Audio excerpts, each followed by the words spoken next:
Председателот на Република Македонија Ѓорги Иванов по повод новата 2016 година даде помилување на 174 осудени лица. Како што соопшти денеска кабинетот на Иванов, од вкупниот број помилувани лица 54 потполно, а 120 делумно се ослободуваат од натамошно извршување на затворската казна.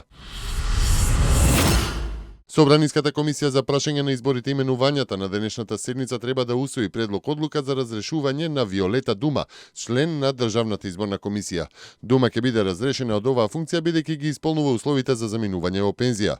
Таа пак неодамна беше избрана на оваа функција на предлог на СДСМ. Председателот на комисијата Зоран Илиовски појаснува дека за пополнување на местото член на ДЕК на предлог на СДСМ ќе биде распишен јавен оглас. Се очекува ДЕК да одржи седница на која треба да биде избран генерален секретар на комисијата.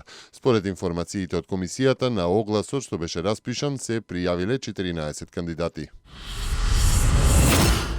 Бројот на работниците во индустријата во ноември годинава е за 2,1% поголем во однос на истиот месец лани, а во првите 9 месеци од годинава е повисок за 1,8% во споредба со истиот период лани, соопшти државната статистика.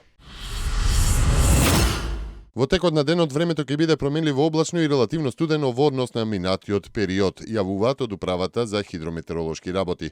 Во следните денови ќе следува период на променливо облачно и студено време. Утре ќе биде претежно сончево со слаб до умерен северен ветер. Утринските температури ќе бидат во опаѓање, а најниските ќе бидат за време на новогодишната ноќ, кога ќе бидат во интервал од -11 до -2 степена.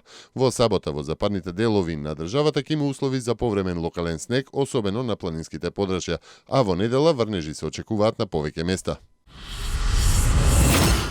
За околу 270.000 ученици во основните и во средните училишта во Република Македонија денеска започнува зимскиот распуст. Наставата од учебната 2015-2016 година ќе продолжи на 21 јануари. Вкупно 293 припадници и 15 бродови на Агенцијата за контрола на надворешните граници на Европската унија, Фронтекс, се распоредија на грчките острови со цел да им помогнат на Атина во справувањето со приливот на илегални мигранти и бегалци од Турција. Во соопштенијето од Фронтекс се наведува дека мисијата се организира на барање на Грција, со напомена дека со тек на време бројот на нејзините припадници ќе се зголеми на 400.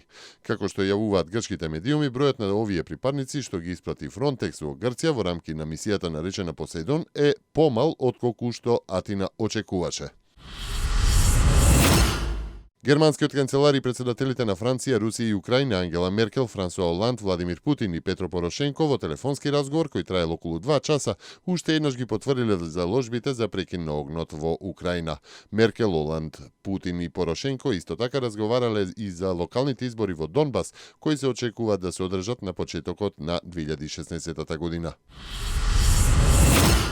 Последниот надпревар на календарската 2015 година во првата македонска кошаркарска лига ќе се одигра денеска попладне од 16 часот во градскиот парк, каде работнички е домаќин на МЗТ Скопје аеродром. Улогата на фаворит ја има шампионот МЗТ Скопје аеродром, кој по смена на кормилото оствари низа од 4 победи.